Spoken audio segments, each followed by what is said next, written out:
I think it was last week or the week before I read that West Ham were wanting 100 million. Is that correct? Is that what they're looking for?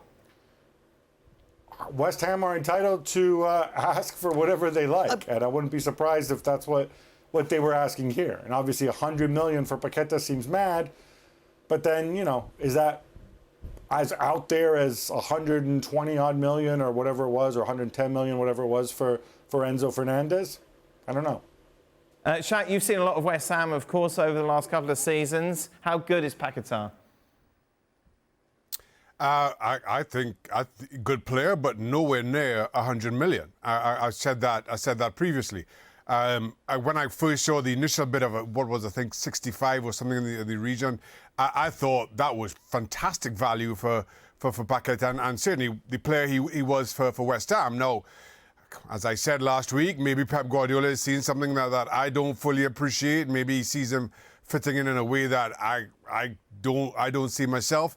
And great, but what we've seen for West Ham, I don't think at any point last season Paqueta single-handedly controlled or dictated games. I think if you get that kind of money for that kind of player, you bite the hand off. Saying that, but now that you see, all right, albeit a far more accomplished player in Caicedo goes for what, 105, 110, something ridiculous like that, and now City's need, all of a sudden West Ham look like they knew all along that Manchester City would be this desperate. I don't know how they anticipated De Bruyne's injury, but all of a sudden it looks like they've played it perfectly well.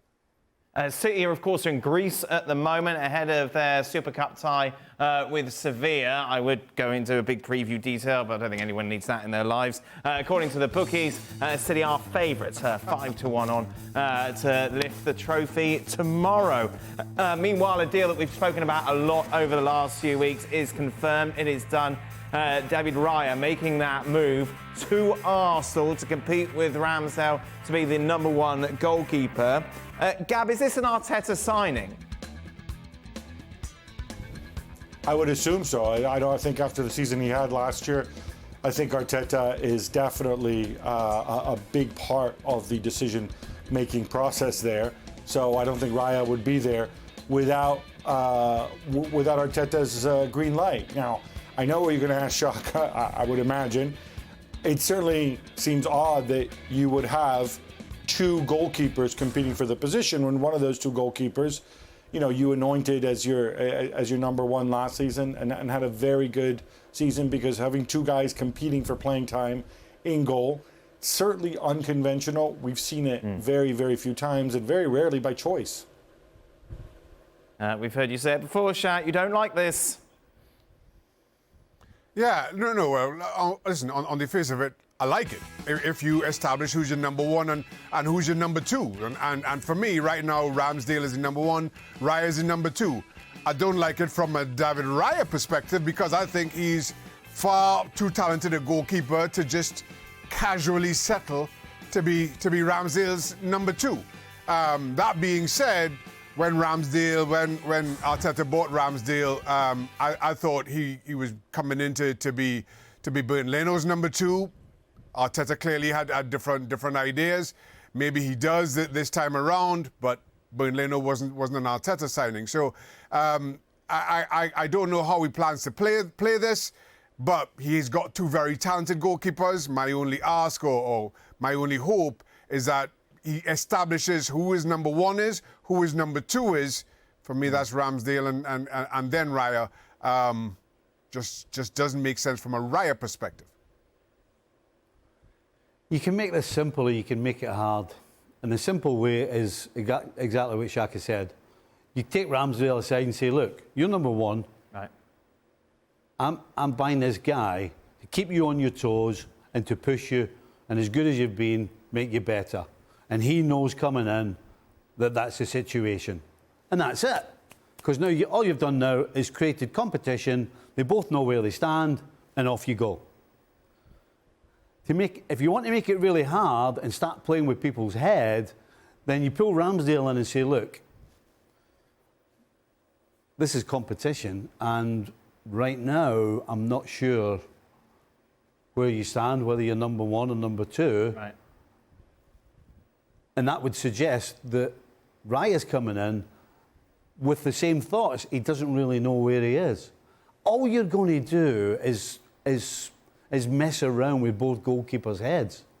And it's going to be difficult for them to relax. I mean, yes, you play the way you train, but when you're training, you have to have some sort of relaxation and get yourself ready for the weekend. You can't turn up every single day, every single training session looking over your shoulder. Right. Because that just creates problems and puts stress on everybody. What's that first training session like, Shad? Because obviously they go off into their own corner, do their own goalkeeping things. I don't think the training sessions at all would be affected. Well, assuming both goalkeepers kind of know their roles, their respective roles. What's the chemistry like, Shaka? You Yeah, all right with each other? Do you hate each other? Are you talking to each other? Yeah. Listen, of all the goalkeepers I've worked with, I've always had a very good working relationship with all but one, and that was Kostas Chalkias at Portsmouth, which I've spoken about at the very least on Extra Time.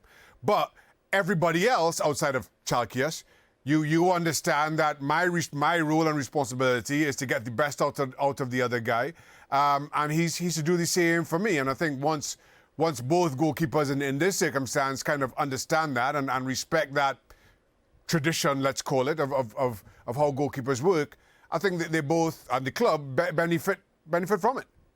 He never spoke to you, did he, Shaq? No, Kostas Chalkias never did. It was the most awkward relationship I've had with anybody, bar none, regardless of position.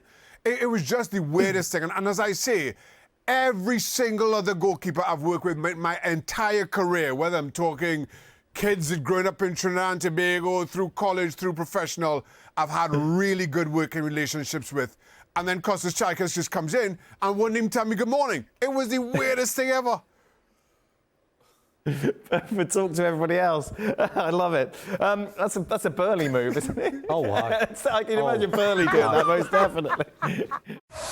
Well, thank you very much for watching ESPN on YouTube. For more sports highlights and analysis, be sure to download the ESPN app. And for live streaming, premium content, and let's not forget as well, ESPN FC 7 days a week. Subscribe to ESPN Plus.